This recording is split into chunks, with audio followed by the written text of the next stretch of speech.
próximo elemento que nós vamos estudar aqui dentro do sistema operacional é o que nós chamamos, ou o termo que utilizamos dentro do Windows, área de trabalho. Aqui tem um ponto importante.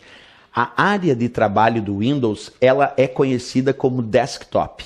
Ou ainda posso dizer, desktop representa a área de trabalho do Windows. E está perfeito, é isso mesmo.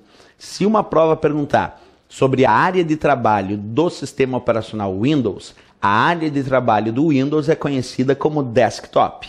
Ou ao contrário, na questão ele diz, desktop representa a área de trabalho do Windows. E está perfeito.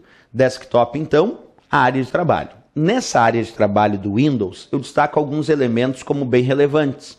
Por exemplo, quando nós vamos entender o porquê que o Windows se chama Windows, o Windows, por tradução, quer dizer, traduzindo do inglês para o português, significa janelas. Isso é porque dentro do sistema operacional Windows e da sua área de trabalho, os programas, as aplicações, os recursos são carregados através de janelas.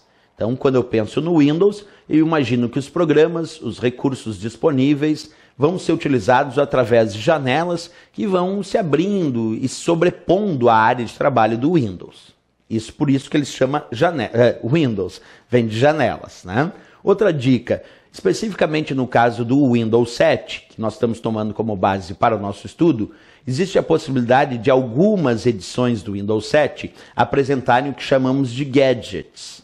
Gadgets são mini-programas, observa, são mini-programas que podem ser exibidos na área de trabalho, exercendo variadas funções. Então, repetindo a informação, a área de trabalho do Windows pode apresentar ainda mini-programas que nós vamos chamar de gadgets. Repetindo, gadgets são mini-programas que exercem variadas funções e que podem ser exibidos na área de trabalho. Alguns gadgets estão previamente disponíveis dentro do Windows 7. Isso quer dizer que tu instala o Windows 7, dependendo da edição do Windows 7 que tu adquiriu, podem vir vários gadgets, vários mini-programas. Aqui eu mostro alguns que eu coloquei na área de trabalho, como por exemplo, o calendário. Existe também aqui um gadget chamado relógio, que mostra a hora do sistema. Tem um outro gadget que eu coloquei aqui, chamado medidor de CPU. Esse gadget, ele mede o percentual de uso do processador e também o percentual de uso da memória principal do computador. Então ele mede o percentual de uso do processador e o percentual de uso da memória.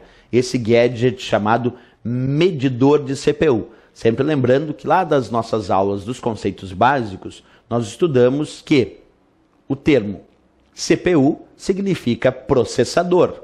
Então, se tem um gadget chamado medidor de CPU, é porque ele mede o percentual de uso do processador do computador e também da memória principal. Então, aqui são alguns exemplos de gadgets, de mini-programas que podem ser exibidos na área de trabalho, exercendo variadas funções, né? Seguindo adiante, tem um outro ponto muito relevante aqui na área de trabalho do Windows, observa comigo, que é a lixeira. A lixeira do Windows. Tem muitas questões que falam sobre a lixeira. Algumas falam sobre a função da lixeira. E a função da lixeira, basicamente, é uma pasta especial do Windows para receber arquivos que vão sendo deletados. Só que tem um detalhe, nem todos os arquivos que são deletados acabam indo para a lixeira. Mas se esse arquivo deletado foi para a lixeira, a principal função dela é permitir uma fácil restauração desse arquivo. Isso quer dizer que se eu deletei o arquivo, foi para a lixeira, eu posso entrar nela e pedir para restaurar esse arquivo. Vamos dar uma olhadinha nisso, então acompanha comigo. Se eu aplicar lá um duplo clique no ícone da lixeira, vai aparecer aqui uma janela, que é a janela do conteúdo da lixeira, me mostrando vários arquivos dos quais eu fui deletando e eles foram então entrando aqui na lixeira. Algumas perguntas básicas sobre isso. Eu poderia então selecionar um ou mais desses arquivos, ou até todos, e pedir para restaurar esses itens no seu local original. Porque essa é a ideia. Quando tu deleta um arquivo e ele vai para a lixeira, a grande vantagem é que esse arquivo pode ser restaurado. E se tu selecionar o arquivo e pedir para restaurar ele, ele vai ser restaurado no seu local original por padrão. Mas só por padrão e não por obrigação. Porque eu poderia clicar e arrastar esse arquivo e restaurar ele em outro local, que não obrigatoriamente o local original. Então, a princípio, quando eu seleciono um arquivo na lixeira e peço para restaurar, ele vai ser restaurado no seu local original, só a princípio, porque eu posso clicar, arrastar e restaurar esse arquivo em outra pasta ou em outro local e não obrigatoriamente o local original. Outra coisa, o usuário pode a qualquer momento, se assim achar necessário, pedir para esvaziar a lixeira, onde ele vai esvaziar todo o conteúdo da lixeira. O único detalhe é que se ele esvaziar a lixeira, ele não vai mais conseguir recuperar esse arquivo da lixeira.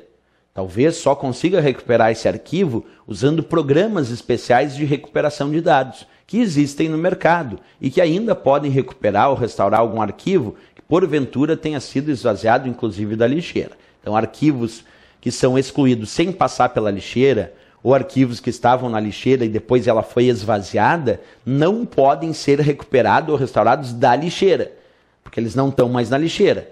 Mas do disco rígido, aí se perde a garantia. Talvez tu consiga restaurar esse arquivo, vou repetir, com o uso de programas especiais de recuperação de dados, ou talvez tu não consiga mais restaurar esse arquivo, porque as marcas eletromagnéticas que compõem esse arquivo lá na unidade já podem ter sido, vamos dizer assim, substituídas por outros arquivos. Então, a grande vantagem da existência da lixeira é que se o arquivo for para a lixeira, ele pode ser restaurado de maneira bem simples, basta entrar na lixeira, selecionar o arquivo desejado e pedir para restaurar. Essa é uma boa hipótese.